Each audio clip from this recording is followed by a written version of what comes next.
Um, so I sent them a list of, oh, here we go. Mando wants to speak. Perfect. Mando, are you there? Hey, yeah, I'm from the NodeGrid team. Oh, that's right, Mando. There you are. Hey, Mando, How you doing? did you write the Git book? Uh, I helped write it, yes. I knew it. I knew it. I listened to one of your AMAs, and I could tell. I could literally hear your voice in the writing. Yeah, took quite a bit of time, but it was good to put together. Who Okay, I have else? headphones now. Sorry. It's okay. Um, Here we go. Okay, Yellowback is joining. Wonderful.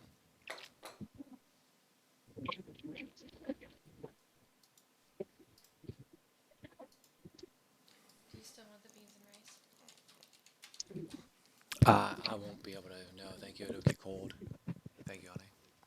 Yeah, Yellowback just messaged me, said he's joining now. Okay. So it looks like the mics are working, and yeah, Lola says she can hear us. Okay. Yep. Wonderful. Yep. Wonderful. Wonderful. Do you have some questions for us, Lola? I'm sure I'll think of some as we go along. Lola, are you on a cell phone? Yes. Why is I why have. is your microphone so good? I'm using the my headphones because I have an iPhone, so I'm using the headphones with the speaker. Uh, uh, I'm Yeah. Or sorry, not speaker, microphone. yeah. I need to buy another headset. This is a Sennheiser, but it doesn't sound very good to me. I can hear you fine. Oh, good. Am I a little bit quiet compared to everybody else? I don't think so. I Okay, can hear good. you loud and clear. Excellent. Welcome, Yellowback. Welcome, Mando.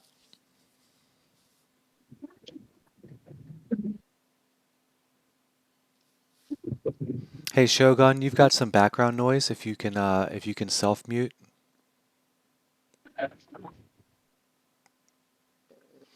And let's just do a microphone check with Mando and Yellowback. Hey, you can hear me, right? Yes, that must be Mando, right? Yeah. Let's go ahead and give Yellowback some more time.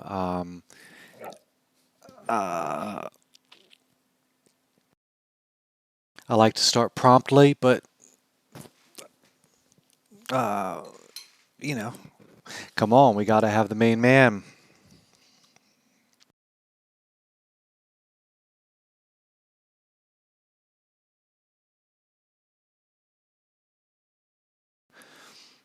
So so I just had one question. So you just do AMAs all day with like different groups? Not at Uh, all. y- Not at all. So, um, I Oh, sorry, I I didn't I know. own the no, this is perfect because it was totally dead air.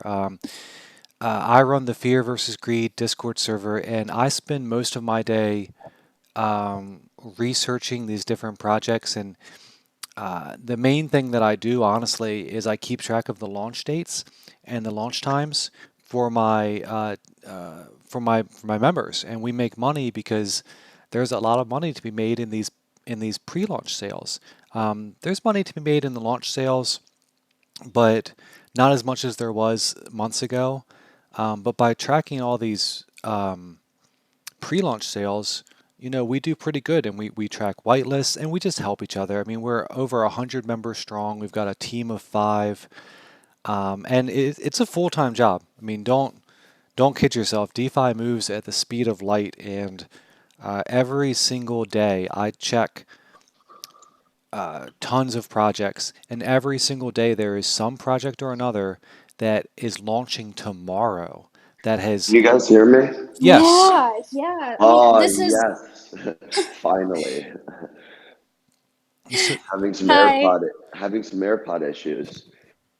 my How are first you guys? my first question. We'll do introductions, but let's segue right into a question.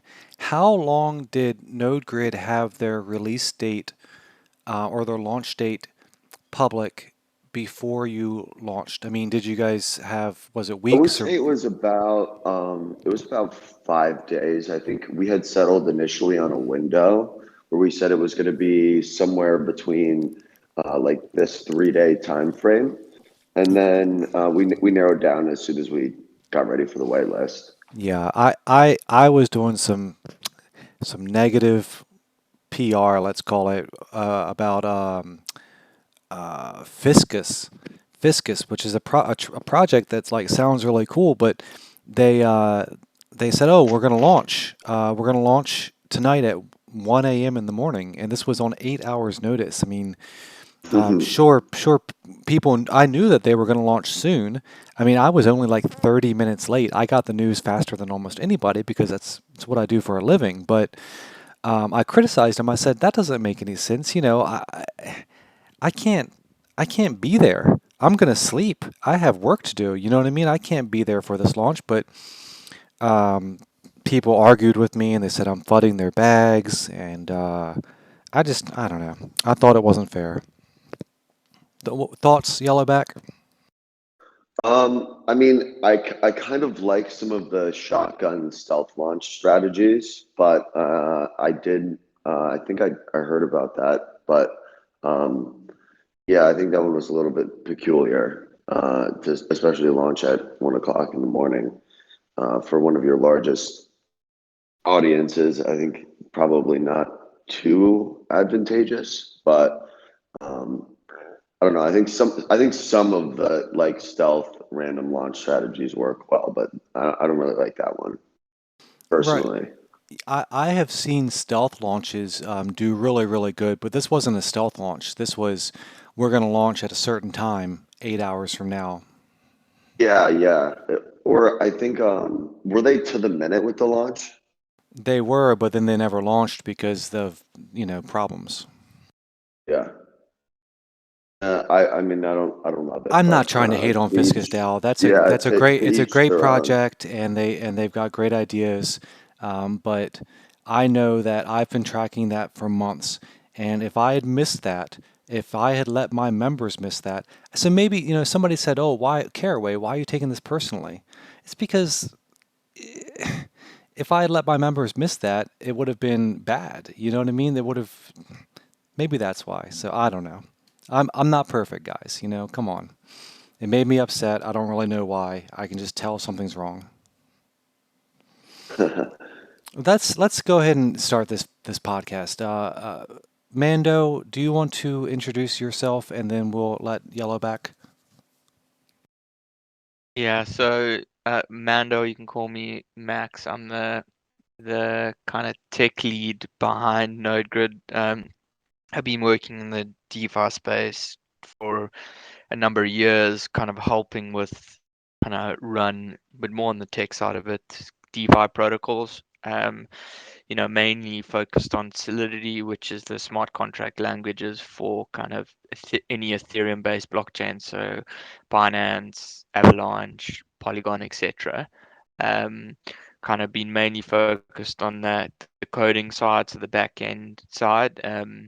I've also done a bit of Web3 work, but I manage all the kind of our Web3 developers, as well as we have other smart contract developers which I manage as well. So that's my background. I've worked in some other DeFi protocols, both in an advisory capacity as well as a dev capacity.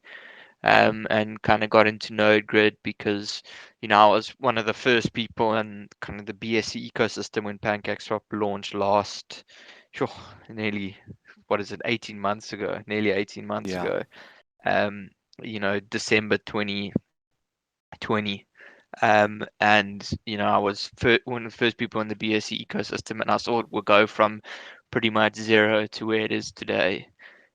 So kind of always had an affinity to BSC and then the volume of users and what it can do and the growth behind that. What do you think about Phantom? I was also early in Phantom, the ecosystem. So I remember I was chatting to the CEO of Phantom because they didn't have enough Phantom in their bridge. So this was in probably February or March last year. because we wanted to launch a farming protocol on Phantom, and we couldn't get enough Phantom because the bridge kept running out of Phantom. Because everyone was trying to get onto Phantom, so there were not enough users. So I had to ask the CEO to kind of bring it up from there. So I've seen it gone from pretty much not enough tokens available for people to trade to kind of where it is today. I think it is a kind of really developer friendly blockchain compared to kind of some other ones. So um, and probably one of the things we are looking to do is down the future is bridge onto Phantom with NodeGrid. Okay, wow, great answer. Yellowback, can you introduce yourself? Yeah, absolutely. So I'm Yellowback. You could call me, I guess, Hunter. Some people know me as, but I have a bit of experience in TradFi and accounting, and I kind of made the conversion over to this decentralized finance space. I don't know. I wouldn't say full time until maybe about like a year ago. I became really interested in it, but I've kind of just had eyes on the space for a while. I thought kind of like the um, trustless nature of crypto was kind of more like in tune in this space. Like I never really was like into like algo trading or anything like that. I just kind of thought that the tech was cool here in DeFi, so I've paid very close attention to it. I've participated in the ecosystem by buying into a lot of projects, and I feel like, I mean, it's probably hundreds of projects at this point. So I kind of felt like I had an idea for what makes a good project and a poor project. Obviously, after like analyzing all these different companies and protocols, um, so I just kind of wanted to give the community like something that was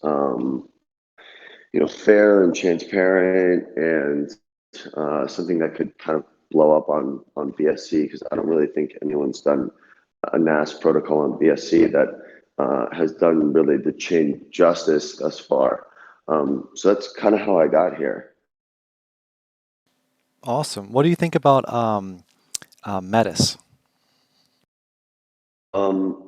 Metis is cool. I don't know too much about them. That's another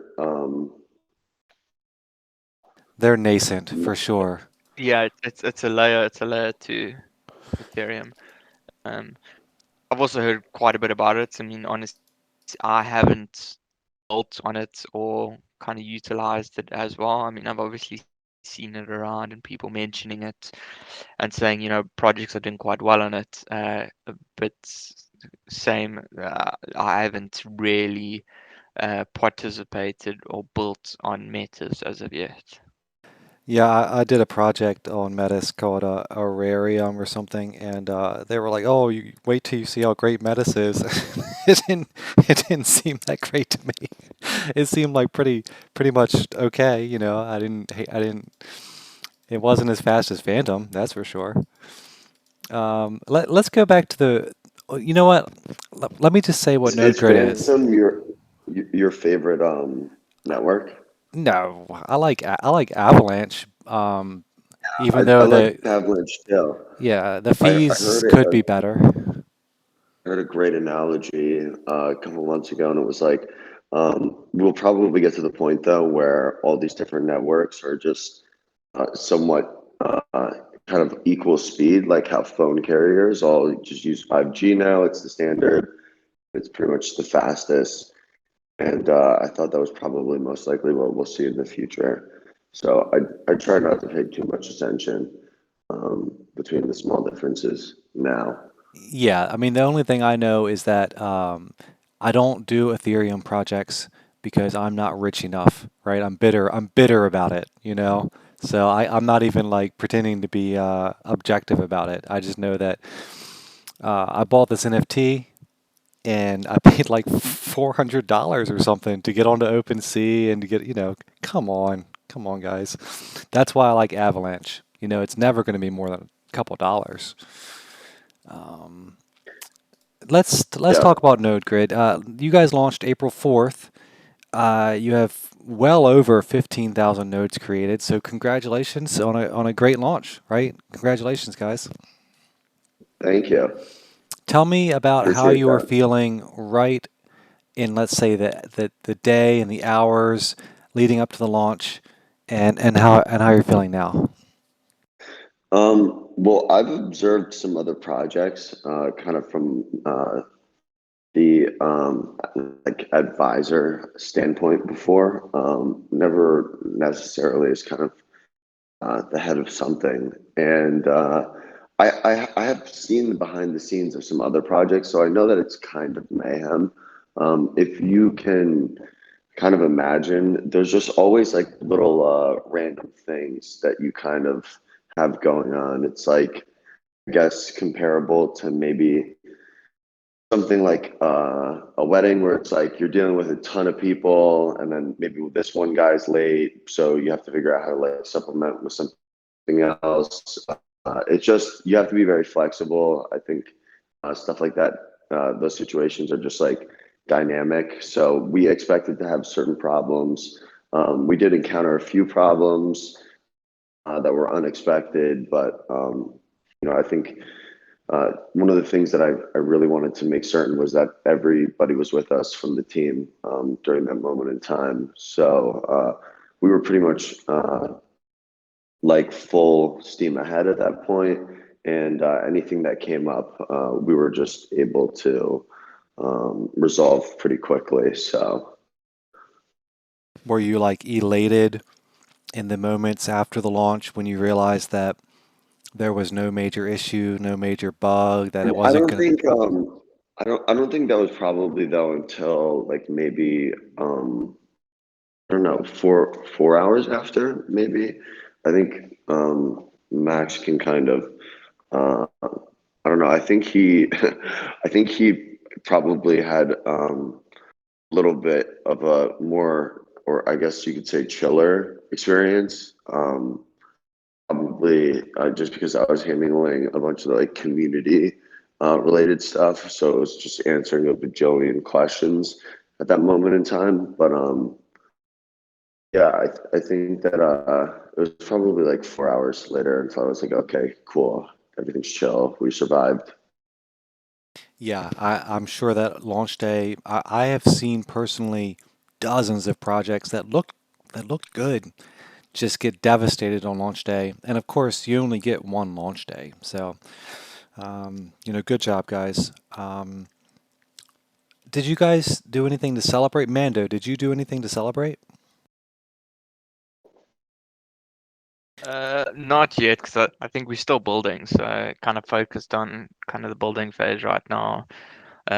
Even post the launch, you're never done, right? So we had to, like as an example, we had to ensure the kind of the why and the pre-sellers got all their nodes, it was all working, everyone could make nodes, everyone could transfer nodes, everyone could upgrade nodes, the protocol was working. So even though you test it 100 times, when it goes into production, it's never the same. Well, So sure, but it had to have been some feelings of excitement, right?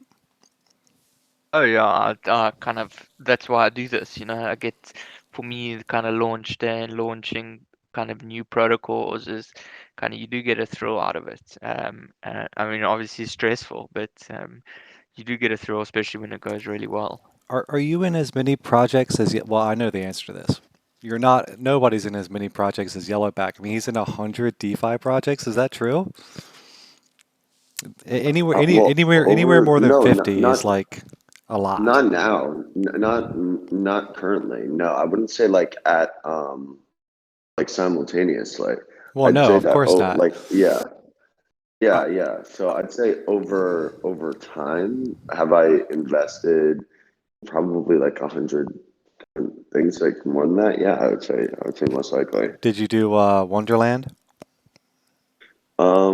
I never owned time, I don't think. No. Let's I go was back to the very beginning of this project. Who is there one person who is the owner? in terms of well, I'm technically the project lead, but are Yeah, you referring to like like the dev aspects of it, or? No, not necessarily the dev at all. No, although that is a good question. You're talking about ownership of the wallets involved, but I'm talking about who brought the team together, who generated this project, who produced it. I think originally, Amanda, I think it was on January 29th, we were on the phone, and then I don't know who said it first, but I think that was the day that we initially had the idea for this. Um, so I think, I mean, technically, he's the tech lead, the project lead. We kind of work hand in hand in that aspect. So, um, but I think if you want to talk about elevated role, it would have to be project lead. So So you're saying yourself and Mando, correct? That's the person you were on the phone with? yeah, I think originally we had conceptualized it on, I think it was the 29th of January. So it took quite a while to get all the pieces together for this. Oh, I I bet. mean, yeah, I think as you can imagine, Now, we do see some of these node protocols like kind of come out within a matter of 2 weeks. But yeah, we had built this Discord from the ground up from quite a while. and did anybody on the team know each other before you came together on NodeGrid? Yeah, absolutely. There were like several of us who had worked together. We liked to pull kind of a lot of old, tried and true connections to make this project happen.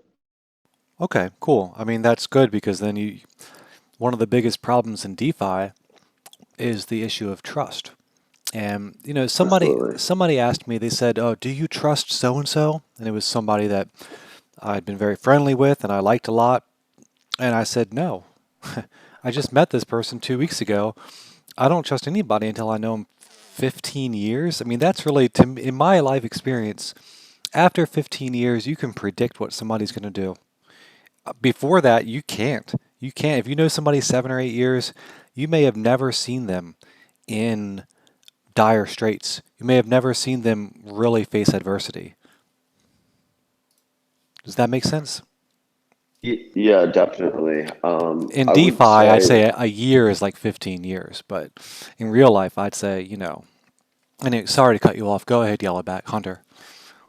yeah, there are some members of the like this team who know each other extremely well and like have those real life connections.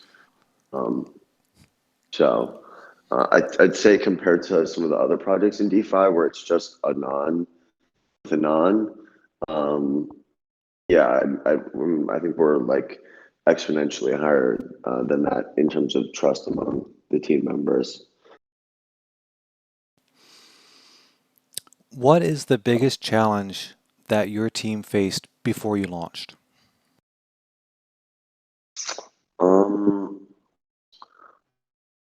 I I guess there's a couple of different things we could consider, but we have like I would say significantly more people working in the background than you would expect. I mean, when you think about it, we've got for example, people just doing outreach for AMAs and stuff like that. And then we have just like, I think it's two different people editing videos for us. Um, Shout out Crypto Drew. I saw him in here earlier. He's been fantastic for us editing videos. So I'd say probably one of the things that I kind of did not anticipate would be as difficult as it was I think organization and keeping track of everything specifically, like writing out every fine detail of what's happening in terms of the timeline and calendar for the project. Like even just stuff like, hey, you need to check in with this guy, like on this thread on Discord. So I kind of figured out a solution that works. Notion. I don't know if you've heard of that, but Oh yeah, I use it. it's been good thus far. Yeah, it's been really helpful thus far. I've used it for some other things in life, and then I kind of like recalled how it could potentially be good for the NodeGrid project. Do you use the task list, like the to-do list, and then they have to mark it done? Is that how you work Notion? Yeah, I do a lot of the like task lists, or what do I call them? Like almost to-dos. Yeah, Um, to-dos. so yeah, I really like that aspect. What else do I have going on here? Um, so yeah, I kind of just have daily targets for the project, where it's like things that we continuously do on a regular basis. So we usually like to like do, for example, one community announcement at least once daily, right? Like, whatever that be. We'd like to at least be active on Twitter. So those are like just some of the basic things that we do on a day-to-day basis. Then I have some things that I'm working on, some other things I'm waiting for other people to finish up for me. And then I've got like yeah, this goes all the way to February for the calendar. And then I've got like my personal calendar with the project, and then I've got our AMA calendar. And I've, yeah, some other basic info, but that's pretty much it. Yeah, very, very helpful to use Notion for the project. Something like this has so many dynamic, like moving parts of it. So I think having like some kind of organization app for this entire project was definitely helpful. But that was just kind of one of the things that I didn't expect would be as difficult as it was, I think, right off the bat. But How for many you, people are on your team now? Mando, How many people are on your team? well, we obviously just have like the core members, but we do have like, let me see how many people we probably have on the periphery. Um, The first person on your team list, remind me his name again. I know it, but I don't want to say the wrong name. When you go to First person, when you go to the who was team that? page on your Git book, very, very suave-looking I think gentleman, the first serial one, entrepreneur. Wes, Well, yes. I knew it was Wes. I didn't want to say the wrong name. Can you tell me about his role in the project? Um, well, Wes kind of comes from a um, like pretty, ex- I think the word is well, anyway, he has like a veteran within the TradFi space. So he's been kind of instrumental in terms of, like, for example, one of the situations where I think Wes stepped up and gave like some great insight was with a guy fudding, and I like didn't really necessarily expect that to be like one of the times that Wes would necessarily step in and kind of uh, guide us, but I think that it was kind of probably his like prior life experience in situations like that that kind of was the voice of reason. I think in that scenario, and we kind of knew how to manage just some guy who was kind of, I mean, when you have like 5,500 members within the Discord, you're bound to have like, a couple of people who are kind of annoying or what have you, right? I think we've all seen it. And So there's just like what did one Wes guy say? that What did Wes say was, to this guy? Or did he counsel you, or did he engage the guy directly? no, he just kind of counseled us like, hey, I know it sucks that this guy is like this, but just like, always keep in mind that, we never want to, um, even though this guy is being like completely disrespectful to everybody on the team that he talks to. And I mean, pretty much all of it was misinformation, what he was saying. Um, just, keep calm, keep cool. We don't block him. We just kind of, do our very best to be absolutely as professional as possible. But yeah, I think, there were some people on our team, kind of like moderators, what have you, who were pretty upset by what this one person was saying. So I thought that was actually kind of a interesting role that Wes took on at that point in time, and I think probably just something that he had like knowledge he had acquired through some kind of venture he had probably worked on over the last 30 years. Sure. Well, that's a great answer. Thank you for that. I asked you what is the biggest challenge prior to launch. What's the biggest challenge you now face? I would probably have to say, um, I would say speed of execution, most likely. It's definitely certainly tough to just kind of keep track of like the day-to-day things, or not really keep track, but manage all of the day-to-day things um, throughout the project. But say, for example, there's like something on the roadmap that's like 3 weeks out. I will try and work tooth and nail to get it out, like in half that time, something along those lines. I think having everybody as available as I would like them to be, and working as diligently, and even some of the like people we contract to build other things for us. Um, yeah, I think it's a little bit tough. Um, I think getting everything uh, done as quickly as possible. So I would say if there was just like one thing that I would love to uh, kind of upgrade within our project, I just love to deliver things on the roadmap even faster than what we had expected. I think we gave pretty conservative estimates. That's one thing that I always do, and I know you have to do in this space. I've just seen it, right? We've seen projects promise something on a roadmap. When it doesn't get done by that date, it's like 100% doubt within the community. So I made sure that everything that we had promised in the roadmap was a very conservative estimate. Um, but I would just like to deliver everything significantly faster than we had even planned before that. So I'd say personally, it's probably like my one kind of pet peeve.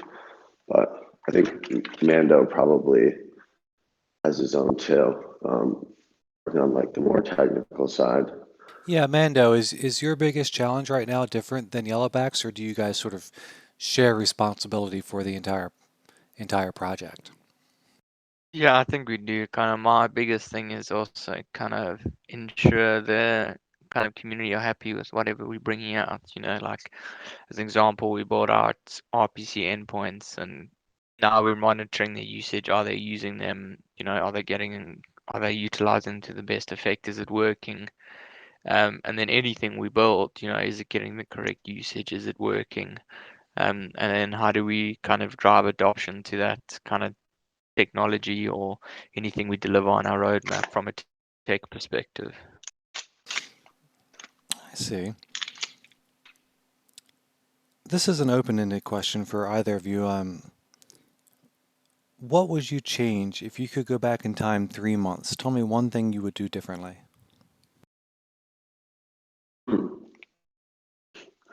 It's interesting. I think I have a couple. Um, let me think of maybe. Let me think of maybe the most interesting story, I guess. Or Amanda, do you want to jump in before me on this one? We could go back and do anything different from the tech side.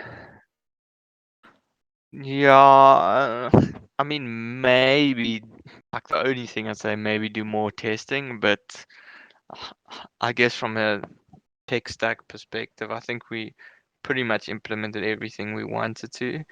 Um, I'm just trying to think. I don't think from a tech perspective, if I had to go back, is there any one thing I would change? I think we implemented the tech pretty well so far. When you did the modeling Uh, and the testing, how close were you when you said, okay, launch day, here's our supply, here's our liquidity, and here's how much, did you go through like different scenarios in terms of inflows and outflows? Did you say, okay, here's what happens if this many people node up, here's what happens if a whale comes in with $40,000 and sells 6 minutes after he buys? I mean, did you tell me a Yeah, little bit about I the think testing? all Yeah, of so that. basically I tested pretty much every single little thing about it. So, I tested every single piece of functionality so to ensure it worked. So there wasn't one piece of functionality that kind of went out there that wasn't tested thoroughly, and I made sure of that. So I wanted to kind of make sure everything was thoroughly tested, and kind of through the works before it was even put out there. And kind of that was the main thing I wanted to get done, um, uh, through the testing. So And did for the me, that was, did the actual launch day sort of inflows, did they match what you were modeling? I mean, how close were they? I think we got a lot more inflows than we were expected. That's sort of what So I thought, yeah, because that's sort of what I thought. Congratulations again. I mean, that's awesome. It can't be a bad thing. Um, I want to pivot to the technical stuff about the project. I've got some questions, but I want to do one more open-ended question. And I know this is a bit strange, but what advice would you give to somebody who wants to start working in DeFi? So if Hmm. someone like on the tech side of it or on the kind of community side of it. I think for you, maybe you should answer the tech side, Mando. So for me is if you want to get interested in the tech side of it, obviously it helps having programming knowledge. So kind of my thing is, just it's difficult to find Solidity resources, but join as many communities as you can find. So whether on Telegram or Discord, and even Twitter, they're great resources as well, around Solidity and how it works and the programming side of it. Um, Once you've got some good knowledge of it, you can go to, there are other things where, I'm trying to think of I just kind of slipped my mind, Well, but there are what? resources of where projects put out, kind of like simple Bitcoin, that's I think it's called, where you can just go and try solve problems for certain projects, and that's a great way. And I did a bit of that, is kind of build your knowledge Can around you it. can you think of the Um, name of that service? it's called Git. Give me a second, I've got it written down here. I'm not a programmer. I mean, I what I'm trying to say is I'm not a professional programmer. I have done programming, of course. I've been working with computers for 30 years.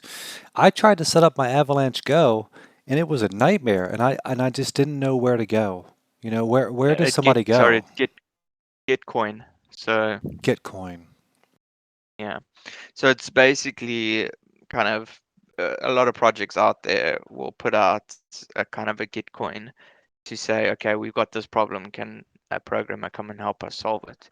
And you can just go and try solve it. And then if you solve it, you kind of get remunerated for it. So um, and That's there's also awesome. quite a few threads on Twitter, on how to get started in Solidity. There's a few kind of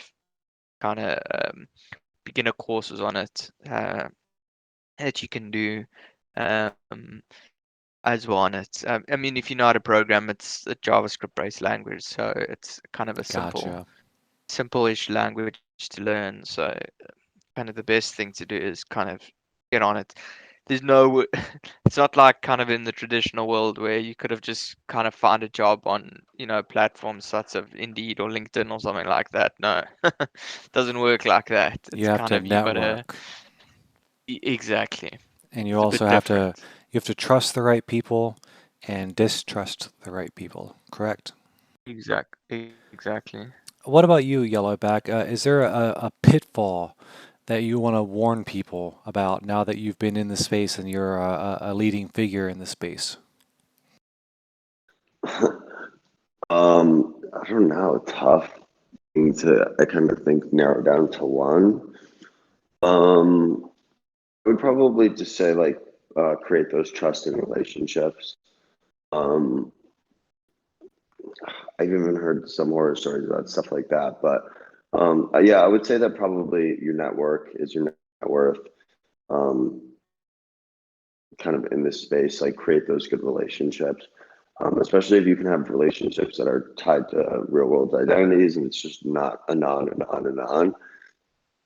I think those are just obviously, for the most part, and in general, just poised to kind of breed better relationships too. So um, I would probably say if I wanted to dumb things down, that's probably one of them. But I'd say to kind of answer the question a little bit before that, if for people just getting started, I would say read white papers. It took me quite a bit of time to realize like, hey, I should be reading like all of these white papers. I think white papers are a little bit undervalued in terms of how resourceful they are. Like, for example, I mean, Ethereum white paper is like a masterpiece. I think people who are like in the DeFi space and haven't read that need to do so. As soon as they can. I think it's kind of surprising how many people have not and participate within this ecosystem daily. I would say the other thing is networking. I've seen some people who have been kind of proficient in terms of meeting many new people, do like significantly more well within the entire DeFi space than those who have not. I've seen people kind of come in simultaneously. Some people network, some people didn't. They kind of are now in very different places. So So both for of you me, I both think say networking is absolutely key. You kind of had a focus on building personal relationships, whereas Mando mentioned getting onto the social media. Um, that's not a perfect examples, but you're both saying networking is the key. Isn't that true? yeah. Well, I think I guess I just didn't really state it, but like whether it's just somebody that you saw write something interesting, whether it's like in a Discord or in a Medium article or on Twitter, like reach out with that person, send them a DM, or just even reply like, "Hey, this article is sick. I would love to invite you to my Discord," or something along those lines. Personally, I think throwing a bone out there is like a much better way to become friends with somebody than just kind of like um, taking, I think initially. Yeah, when I like, first built my relationship with Manda, I try to hand him quite a few things, um, for free and help him out, just to kind of build that relationship initially. Before you know, I got anything in reciprocal or whatever. He had extended me an invite to was his group at the time. Things have been talking ever since. Oh yeah, some of the smallest personal connections that I've made a couple months ago have turned they really bloom over time. Part of that is because DeFi moves so fast that the people that are consistently with you, man, 2 months is like 2 years. You're like, man, I've known this guy for a really long time. It feels like because thousands of people have come through my life, and how many remain? You know what I mean? Definitely, definitely. Let's talk about this Node marketplace. I know we spent a long time on like personal questions, and I guess I apologize for that because I do want to talk about your actual project and your product. Um, you guys are building a Node marketplace, and I assume that means not just for NodeGrid nodes, but will you be able to buy and sell other nodes? Correct. So I think we kind of want to, I always just like to make sure that our estimates are conservative, right? So I don't want people to think that initially we will have like every other project's nodes on our platform like day one. I think that the logical way to take something like this or build something like this out is to take it in steps, right? But I think something like this actually has the potential to be absolutely massive when you think about it, because not only are we like facilitating the like transfer and trade of these other projects nodes, it's like just think about how many projects we can um, partner with and like also gain that PR from. So I think that in terms of generating like tax revenue for our project, essentially a company, right? The more tax revenue that we can generate, the better position we're going to be, the healthier our treasury is going to be, the more cool things that we can bring to the community, the better our project does. So I think that this kind of like node marketplace could kind of send NodeGrid into like I guess a kind of like a positive feedback loop spiral, because I think these other projects partnering with them could bring, you know, I think cumulatively when you look at how many node projects there are, it's a ton of eyeballs, a ton. Yeah, I'd be interested in selling some nodes right now. Absolutely. Fire So that's nodes. kind of, I'm having problems selling my cauldrons. yeah, absolutely. So that trade is kind of what we would like to facilitate with. Give us some kind of timeline or some kind of status report. In regards to the node marketplace, Yes, sir. um, I think I mean Mando I think can answer better than I as to exactly where we stand with V1 of that right now, because he's kind of overseeing he's kind of overseeing the technical aspects of it being built. Um, yeah, Mando, do you have an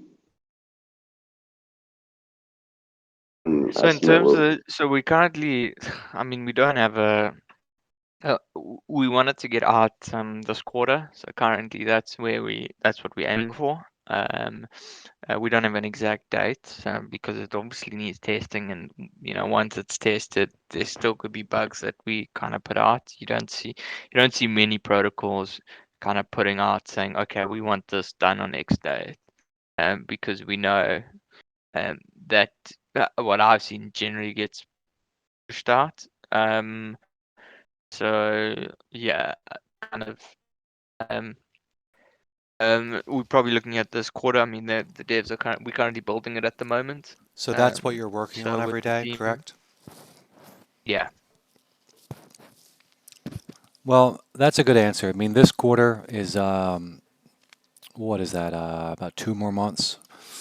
Um, where do you see NodeGrid in 12 months? well, I think it depends.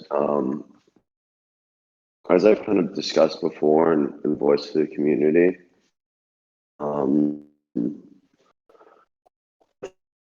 as long as we can contain a healthy treasury balance and introduce new utility, I think that we can, you know, kind of remain relatively sustainable within this market, even whether or not it goes like bear, for example, even if we see like some massive surge of interest into DeFi or like this specific protocol. I think that as long as this NAS space is well developed enough, I think at this point where it's like a lot of these passive income guys are kind of like, and for example, we kind of remember how big yield farming was at one point in time. I think a lot of those gentlemen have kind of come to play ball within this NAS space. So I think that the ecosystem's well developed enough, where I think if you're like a hardworking, transparent team, um, I think you could end up having like node projects that continue for kind of quite some time with no end in sight.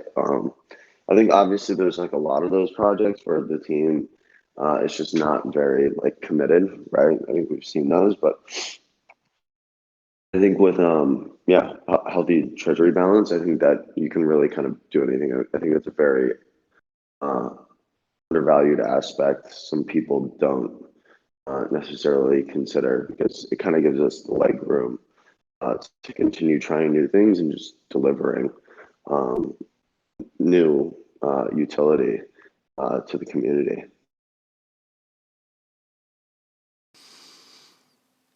When you say utility NFT, can you give me an example of some utility NFTs? Do you mean like for instance, right now I've got my eye on an elk finance NFT. I don't know if you guys know what that is, but to me that's a utility NFT because it gives me a better deal when I use elk and it gives me passive Yeah, income. Is that what you mean? yeah, essentially, something along those lines. Now we are kind of in the process of um, toying with like some of the final options for exactly how we want to introduce this, but yeah, essentially, NFT, when acquired, gives you, um, something preferable in return. So I think that's kind of if you were to write out Merriam-Webster dictionary utility NFT definition, it would kind of be something like that for the people listening who aren't familiar, not really sure how NFT could have utility, but yeah, essentially some kind of NFT that the company generates revenue from, but also the holders can kind of exchange, trade, and use to influence the returns uh, of their nodes. So, And if in somebody abstract, if somebody wanted to sell a pure art NFT on your marketplace, what would you say to them? um, pure art, and if could you clarify? Yeah, an NFT that nobody could say has utility. Um, I don't know. I actually haven't considered that. Um, I don't know. That's an interesting perspective. If Um, anybody in the audience wants to raise their hand, now is a good time. Do you guys, are you guys ready to take some audience questions? sure, totally. Okay. And Lola, you're already on the stage, so if you want to say anything, just chime in. Don't worry about it. Just chime in. Walrath says, "How will this project sustain its runway for its users?" I've read your white paper. I know that you guys are willing to reduce rewards and you're willing to make other adjustments. Um, Talk about these adjustments and talk about sort of what's going on through your head when you have to answer these questions about sustainability.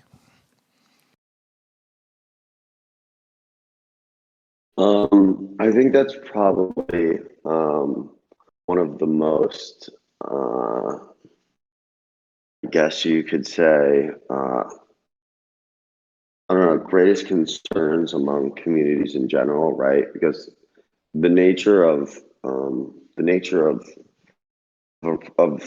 this kind of like economical model for a token is it will kind of beat itself up a little bit over time. So I mean that's just the nature of it. So I think a massive concern is always sustainability, but I think that when you look at it, it's like how did any project make their price more like appealing to other outside investors. It's like they always delivered something for the community. I think that's like the very basis of how any of these projects have ever thrived. So I think that as long as we kind of continue and like, I think that we have enough of a small army right now of people who are into the project or just diehard diehard community members who just like love what we've been delivering thus far. I think that we have like enough of that small core base where it's like,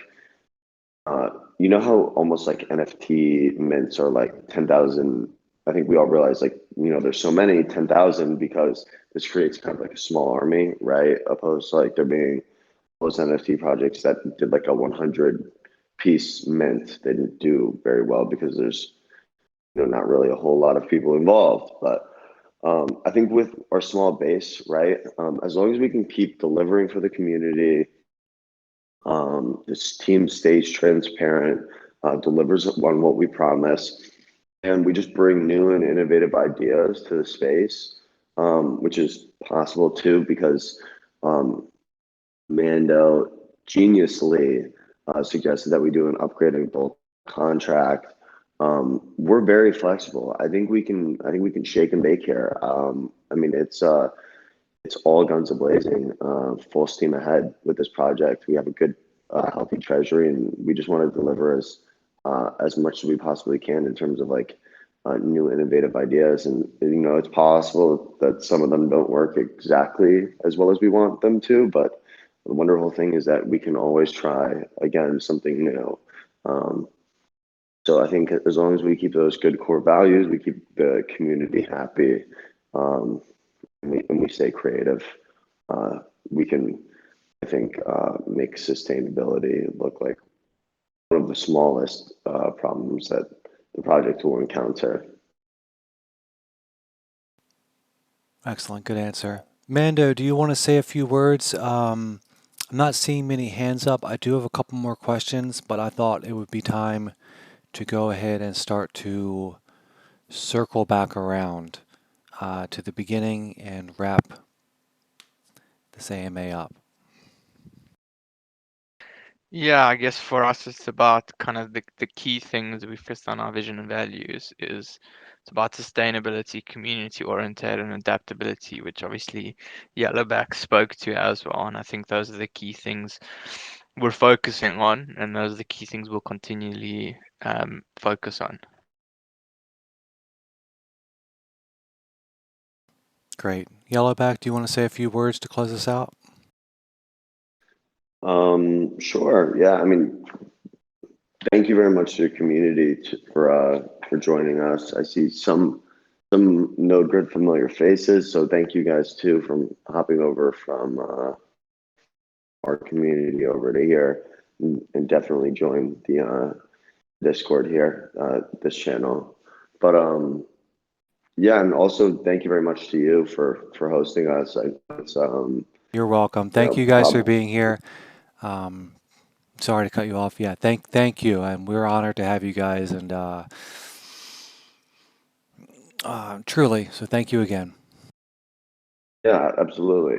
Thank you very much, man. And I'd love to hop back on here with you again in like let's say, a week or two time, something like that. Hey, we're open to it. That'd be awesome. You guys are the only people that we've AMA'd that have been post-launch.